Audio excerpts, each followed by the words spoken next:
अस्सलाम वालेकुम स्टूडेंट्स, हमारा टॉपिक है Ampere's law. Ampere's law magnetic field और करंट के दरमियान एक अहम रिलेशन देता है। ये लॉ करंट डिस्ट्रीब्यूशंस का मैग्नेटिक फील्ड फाइंड करने के काम आता है। आप करंट डिस्ट्रीब्यूशंस को करंट कैरिंग कंडक्टर्स कह सकते हैं, तो ये लॉ करंट कैरिंग कंडक्टर्स का मैग्नेटिक फील्ड फाइंड करने के काम आता है। यानी करंट्स की सराउंडिंग में जो मैग्नेटिक फील्ड प्रोड्यूस होता है उसको ये लॉ कैलकुलेट करवाता है। यहाँ फ्लोइंग करंट्स के लिए ज़रूरी नहीं है कि कंडक्टर थिन वायर ही हो। कंडक्टर किसी भी शेप का हो सकता है, हत्ता कि फ्लोइंग करंट्स कंडक्टर के बगैर भी हो सकती हैं। For example a beam of protons in vacuum, तो वैक्यूम में से एक बीम ऑफ प्रोटॉन जा रही हो तो वो भी करंट ही होगी, उसकी सराउंडिंग में भी एक मैग्नेटिक फील्ड बनेगा और ये लॉ उस मैग्नेटिक फील्ड को फाइंड करने के काम आता है। तो मैग्नेटिक फील्ड्स की कैलकुलेशन करने के लिए एम्पियर्स लॉ का वही रोल है जो इलेक्ट्रिक फील्ड्स की कैलकुलेशन के लिए गॉसेस लॉ का है। यहाँ शर्त ये है कि करंट डिस्ट्रीब्यूशन सिमेट्री में होनी चाहिए। गॉसेस लॉ में हमने देखा था कि चार्ज डिस्ट्रीब्यूशंस की कुछ न कुछ सिमेट्री रिक्वायर्ड होती थी। अब हम देखते हैं कि एम्पियर ने किया क्या था। तो एम्पियर ने एक सीरीज़ ऑफ एक्सपेरिमेंट्स परफॉर्म किए थे and after carrying out a series of experiments मिलने वाले रिजल्ट्स को जनरलाइज्ड फॉर्म में एम्पियर सर्कुलर लॉ की सूरत में पेश किया था। इसके मुताबिक किसी करंट कैरिंग कंडक्टर की सराउंडिंग में किसी भी पॉइंट पर फ्लक्स डेंसिटी B को आसानी से कंप्यूट किया जा सकता है, फाइंड किया जा सकता है। तो हम एग्जांपल कंसिडर करेंगे कि एक स्ट्रेट कंडक्टर हमने लिया in the form of a wire. Straight wire है जिसमें करंट ऊपर की तरफ जाती हुई दिखाई दे रही है। इसकी सराउंडिंग में हमने क्लोज्ड पाथ कंसिडर करना है। याद रहे कि एम्पियर्स लॉ की मदद से जब भी हमने किसी कंडक्टर की सराउंडिंग में किसी खास पॉइंट पर मैग्नेटिक फील्ड फाइंड करना होता है तो हमें उस पॉइंट से गुजरता हुआ एक क्लोज्ड पाथ कंसिडर करना हुआ करेगा। तो ये इसके लिए बुनियादी कंडीशन है कि हमें एक क्लोज्ड पाथ कंसिडर करना होगा जिस क्लोज्ड पाथ पर वो पॉइंट मौजूद होगा जिस पॉइंट पर हमें मैग्नेटिक फील्ड की इंटेंसिटी फाइंड करना होगी या फ्लक्स डेंसिटी फाइंड करना होगी। तो इस क्लोज्ड पाथ को एम्पीरियन पाथ कहते हैं और एम्पियर नाम की मुनासबत से एम्पीरियन पाथ होगा। तो यहाँ एम्पीरियन पाथ हमने क्लोज्ड सर्कुलर पाथ लिया है। तो क्लोज्ड लूप है, क्लोज्ड पाथ है in the form of circle. यहाँ शेड में ये दिखाया गया है, शेड में पूरी सरफेस को शेड कर दिया गया है, लेकिन ओरिजिनली ये सिर्फ पाथ है, सर्कुलर पाथ।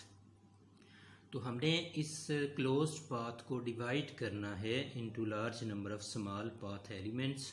तो उसमें से एक पाथ एलिमेंट आपके सामने है डेल्टा एल की फॉर्म में। तो हर पाथ एलिमेंट के लिए B dot delta L terms find करनी है। तो B dot delta L terms जब फाइंड करेंगे सब एलिमेंट्स के लिए तो फिर हम उन क्वांटिटीज़ को यानी B dot delta L terms वाली क्वांटिटीज़ को हम ऐड अप करेंगे और ये सारी एडिशन एडिड फॉर्म में mu naught times current enclosed के बराबर आनी चाहिए। तो यही एम्पियर्स लॉ होता है। तो यहाँ हम इसके लिए देखते हैं कि डेल्टा एल और बी यहाँ पे पैरेलल हैं। क्यों? क्योंकि हमने क्लोज्ड पाथ भी सर्कल की फॉर्म में लिया है और मैग्नेटिक फील्ड लाइंस भी स्ट्रेट कंडक्टर की सर्कुलर होती हैं। जिस तरह हम इस और स्ट्रेट के एक्सपेरिमेंट्स में हम जान चुके हुए हैं कि स्ट्रेट कंडक्टर की सराउंडिंग में circular magnetic lines of force होती हैं जिनका सेंटर उस कंडक्टर के ऊपर होता है। तो इस तरह से इस क्लोज्ड पाथ पर भी कोई ना कोई मैग्नेटिक फील्ड लाइन कोइंसाइड ज़रूर करेगी और इस पॉइंट पर उसकी डायरेक्शन चूँकि टेंजेंट के अलांग होगी, डेल्टा एल की डायरेक्शन भी यहाँ पर टेंजेंट के अलांग है, डेल्टा एल भी उसी डायरेक्शन में है, लिहाजा बी और डेल्टा एल यहाँ तो पैरेलल होंगी, लेकिन हर जगह ज़रूरी नहीं है कि पैरेलल हों। लिहाजा बी और डेल्टा एल के दरमियान कोई एंगल थीटा हो सकता है और जब कोई एंगल थीटा होगा बी और डेल्टा एल के दरमियान तो हम इसको खोल के कम्प्लीटली इस स्केलर प्रोडक्ट को B dot delta L will be equal to B delta L cos of theta की फॉर्म में लिखेंगे।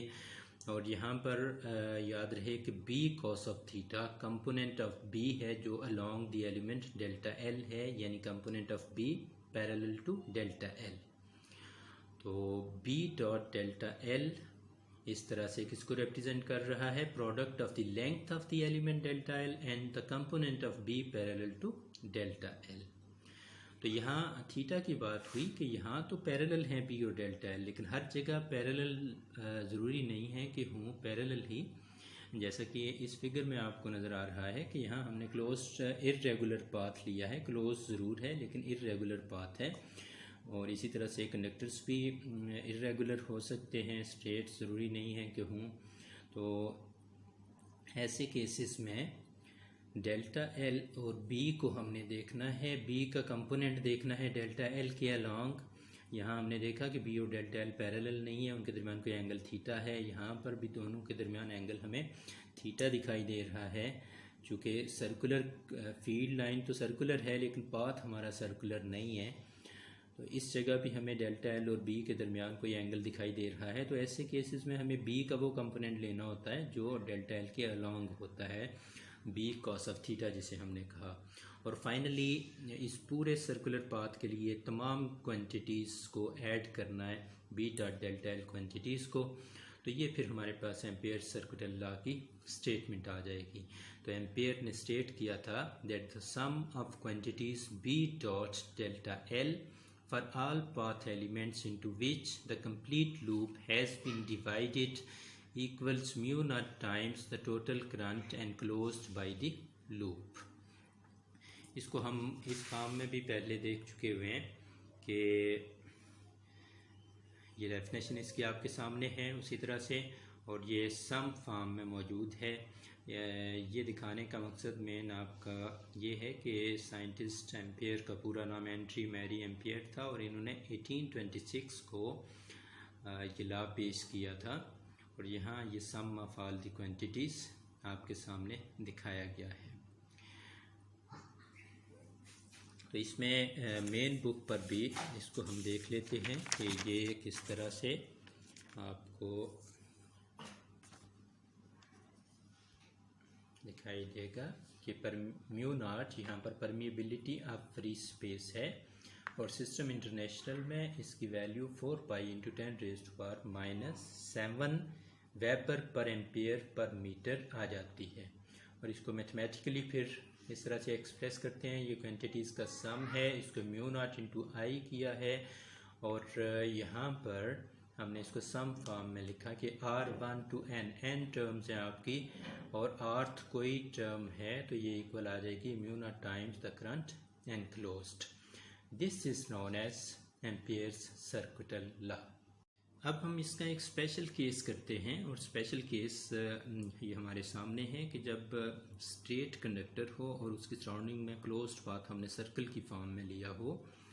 तो ऐसे केस के लिए जब स्ट्रेट कंडक्टर है और सर्कुलर क्लोज्ड पाथ है तो हमने एम्पियर्स लॉ को अप्लाई किया है और सारी टर्म्स बनाई हैं उस क्लोज्ड पाथ को, इस सर्कल को, जिसका एक एलिमेंट तो हमने यहाँ बनाया है, बाकी एलिमेंट्स इसके बेशुमार बनाए जा सकते हैं, यानी n पाथ एलिमेंट्स बन सकते हैं। तो n पाथ एलिमेंट्स के लिए हमने टर्म्स बनाई हैं।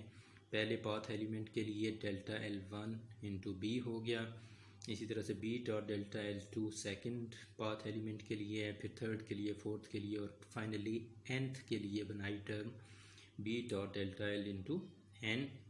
तो इन सब टर्म्स को एड अप किया तो एम्पियर्स लॉ कहता है कि sum of all this terms, sum of all this quantities should be equal to mu naught times the current enclosed by the closed path.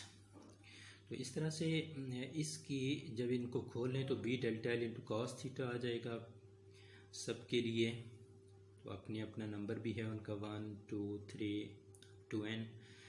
तो यहाँ पर थीटा जो होगा बी और डेल्टा एल के लिए, चूँकि सर्कुलर पाथ है तो सर्कुलर पाथ में बी और डेल्टा एल पैरेलल हैं हर जगह, जिस तरह भी हमने देखा भी कि बी और डेल्टा एल पैरेलल होने की वजह से इनके दरमियान एंगल 0 डिग्री आएगा और cos 0 1 होगा।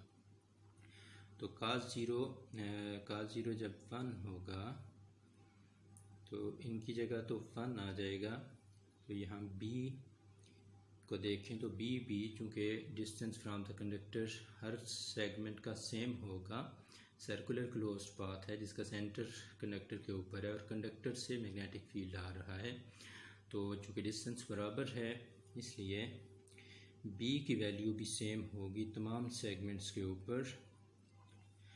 तो यहाँ पर B कामन आ जाएगा फिर इन सारी टर्म्स में, cos थीटा 1 हो गया तो अंदर बच गया डेल्टा L1 डेल्टा L2 और अप टू डेल्टा Ln, और ये सारी इक्वल आ गई mu naught times the current enclosed. तो इन सारी लेंथ्स को ऐड अप करें, ये पाथ एलिमेंट्स हैं सर्कुलर पाथ के सारे को डिवाइड किया हुआ है और ये सारे एलिमेंट्स मौजूद हैं यहाँ पर। इसका मतलब है ये लेंथ ऑफ सर्कुलर पाथ बन गई, और length of circular path circumference of circle होता है तो उसकी जगह फार्मूला लिखेंगे तो 2 पाई r आ जाएगा। तो b into 2 pi r is equal to mu naught I.